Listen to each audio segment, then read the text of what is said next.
and welcome. My name is Yolande and I'm a student English teacher here at St Brendan's College in Yeppoon. I've been asked to prepare this short video on multiliteracies and how they can be incorporated into learning and teaching here at the college. First, I would like to acknowledge the Darumbal people, the traditional owners and custodians of the land on which we meet today. First, let's define texts. ACARA, the Australian Curriculum and Reporting Authority, defined text as the means for communication. The Cambridge Dictionary defined them as written or printed material. This leads us to multimodal texts. Education lecturer at Charles Sturt University, Paul Grover, defines them as hybrid combinations of words, images, movement, digital and interactive elements. Moving on, let's now have a quick look at findings into teenage online time and social networking. Because as we are all aware, they always seem to have a phone in their hand, and before the mobile phone ban in schools, swore they could not survive class without them. I also know from a personal experience the horror reaction of our teenagers to the mobile phone ban at the family dinner table. John Zantrock from the University of Texas reports that text messaging has become the main way adolescents connect with friends, and that texting surpasses face-to-face contact, email, instant messaging and voice calling. Interestingly, he also reports that talking on the phone or voicemail is the preferred way for adolescents to connect with their parents. Self-reported online activity to the Australian Government eSafety Research 2021 report, The Digital Lives of Aussie Teens, included 95% of teenagers reporting they researched things that interested them, 93% that they were chatting with friends, 93% also reported watching movies or TV, and 92% reported listening to music. These figures remind us that our students here at St Brendan's College live in a very immediate, interactive and dynamic world at school, home and within their own social environments.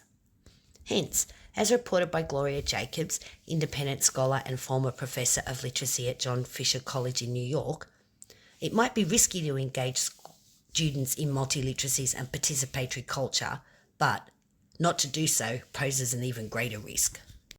This brings us to multiliteracies, the purpose of our video today.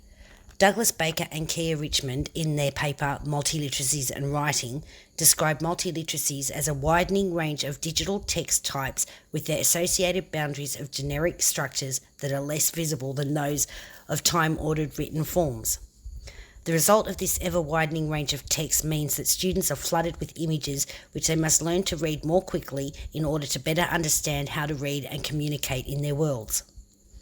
Hence, multiliteracies are the skills that our students at St Brendan's College need to construct, interpret and reflect on multimodal texts.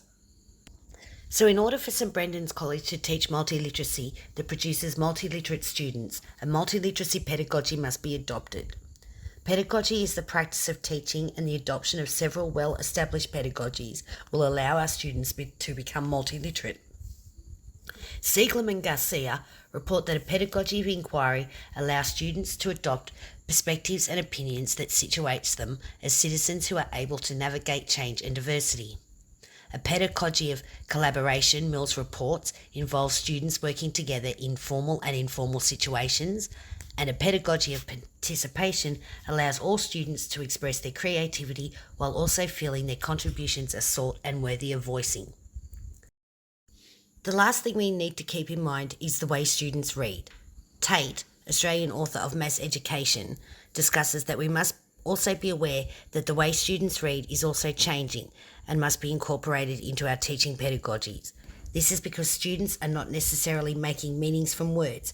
There are also sounds, videos, links in and out, hypertext activities, and many other components to multiliterate texts. Finally, computers appeal to students of all academic abilities and learning styles, so in time we should see improved results of students that have trouble with traditional tasks, assessments and reporting. I think we can all agree at this point with Baker and Richmond that we are in the midst of a shift from single to multiple textual representations. The director of the Ford Motor Company says workplaces, workforce structures, including management, are changing, and critical thinking and multiliteracies are essential for the workforce of the future.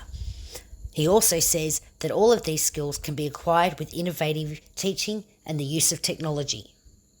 I'd like to take this opportunity to thank you all today, and I hope the information that we've provided on multiliteracies and how we can incorporate them into teaching and learning here at St Brendan's College has been useful.